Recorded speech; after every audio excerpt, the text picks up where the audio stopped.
What does Fanta, the soft drink, have to say about the eventual release of Halo Campaign Evolved and the potential delay of Fable?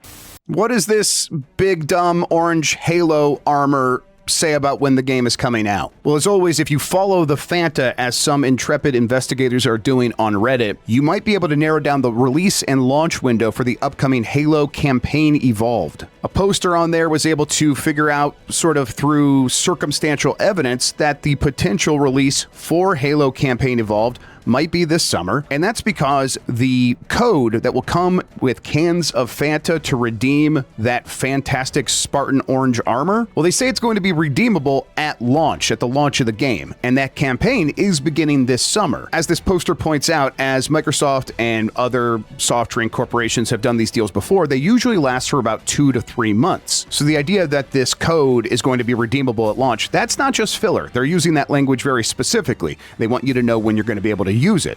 And if it's at launch and it's happening in this 2 to 3 month window that includes the summer, you can probably safely assume that Halo Campaign Evolved is coming out this summer. And of course, that's also what some sources are saying, including Tom Warren over at The Verge. It does make me wonder what the rest of the year looks like for every company. We know that Grand Theft Auto 6 is still this giant looming on the horizon. And we also know that a company like Xbox has a lot of games coming out this year. There's Halo, there's Forza Horizon 6 that is coming out in May. They're also going to spend a lot of their Summer Game Fest reveal event talking about Gears of War E-Day. That game is also likely coming out this year. Xbox is now the Call of Duty company. That'll be coming in the normal Call of Duty time frame. And then there's Fable. I'll say that I've heard that Fable has been pushed internally. That doesn't mean that it's coming out next year. Apparently, they're still trying to get it out this year, but they are worried about the launch of Grand Theft Auto 6. And so if it's getting delayed beyond the release of Grand Theft Auto 6, that could push it into December, which might make it a prime candidate to get delayed into 2027. So while Xbox will have a lot of games coming out this year, that's one that there's still a big question mark around.